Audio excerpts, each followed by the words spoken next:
Hallo, it's me Gordon Wells. Gilliesach ag an Hionich Gillespie as Guy de Feppel an an Eistje Tour. Ach rúcach me héin an den éan agus chaime hócail dáiseos na híseachan cos ar mí céad blian gúis agus an ósan an Sasing. Rain me BA on linguistics ag Olha York agus an ósan chud mi seach daf líana an Japan Tchecus Beerle agus an ósan stoi bliana eile ons na híseachan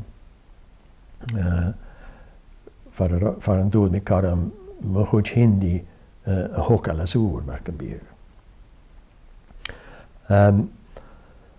So Norsen Chili Gadesh can do ich seo Chaimi de Golay Leeds for an do the me teacher training agus háisich me a cúpis on Birmingham ILT Birmingham Industrial Language Training Services on a July 19 céithfichas a trí.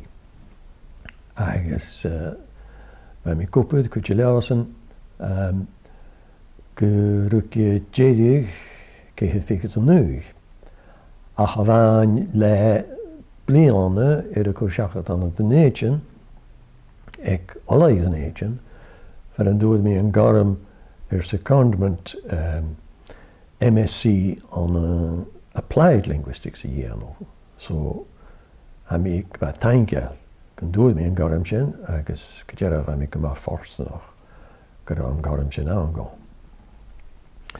Caú, stoi sin bheit mi cúpad an colastin is de tír mór na hálape go ric nuigi díag céithfichas sa siatíag.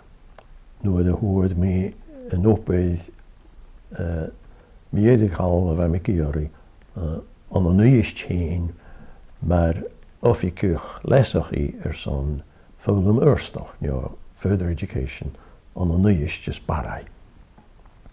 Agus sa mar sin a háisich an céalach the rís na colastin rís a liarúch de colastin as an de gas olain na gaeltach agus na Nhélan.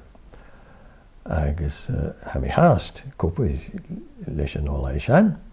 An eist ha mi nam manager agus nam raunsiche ag a frósect Kiel as tíiste ag Language Sciences Institute.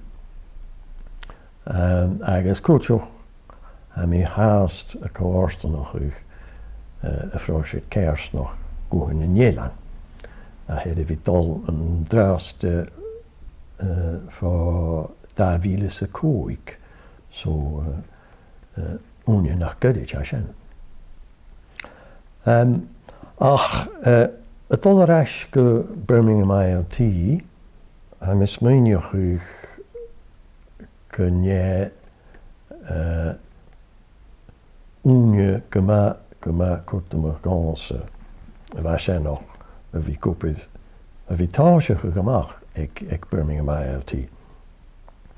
Tháirg thola ruta a ha mi ar a bhí tíanamh an óirsin a mi smaoineach go bhfuil istéite an a dóiad chuide cén leis na dúmsaich mi ar a chiad ópad a bheit sin nach.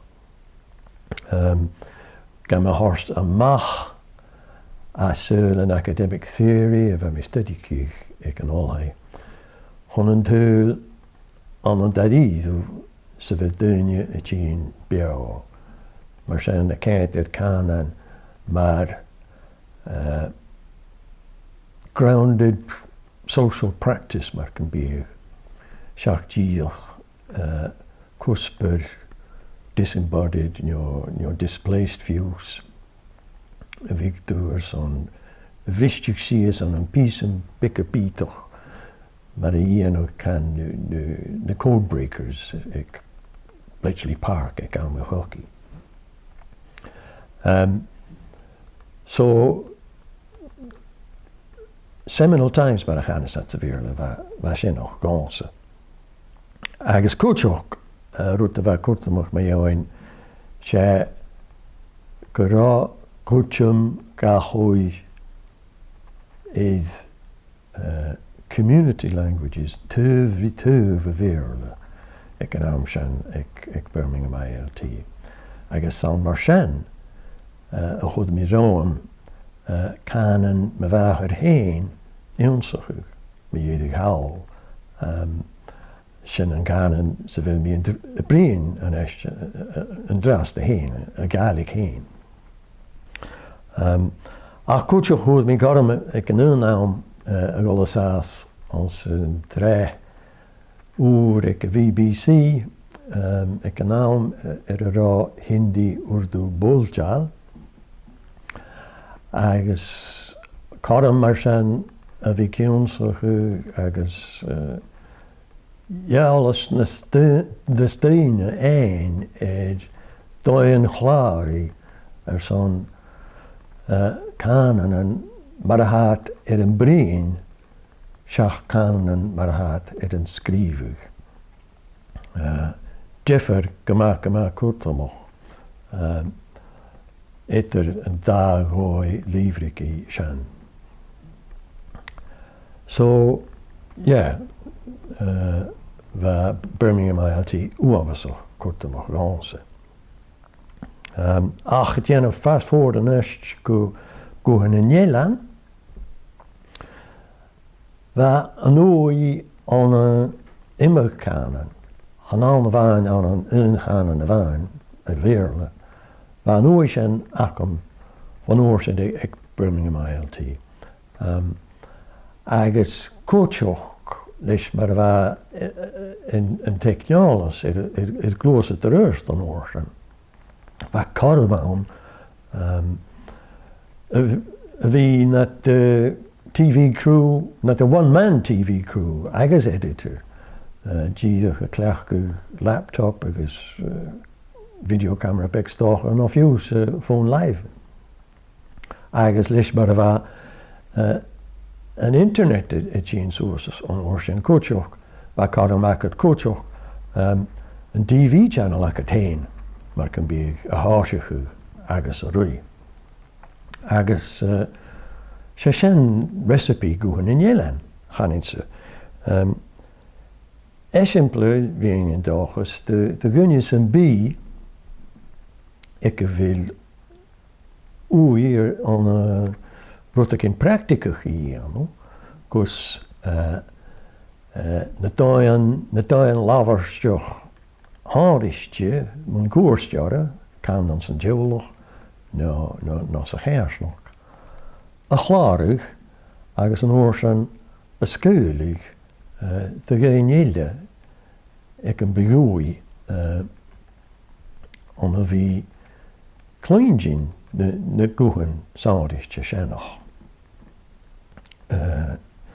So, sin an géal mar an bug étar Birmingham ILT fer an de háisich mi agus guhan in Nhélan fer a bhfuil mi an dráasta. Ach, het dul a rais go Birmingham is dúi dáithid blian bheit mi chatáiste éiscin go bhfuil an bearstes chananach a bhain ag an am sin háastáin agus bhíon an dáchas gan bu carm an an eist ar son lesachaí an úra agus cóopracha gúra a háiseach itar céirsnach an chánain san dúigh seo. Nach éil ítíad chá fatta is fallá fa chéile agus a gúta de smúneach ar a chiad chealach.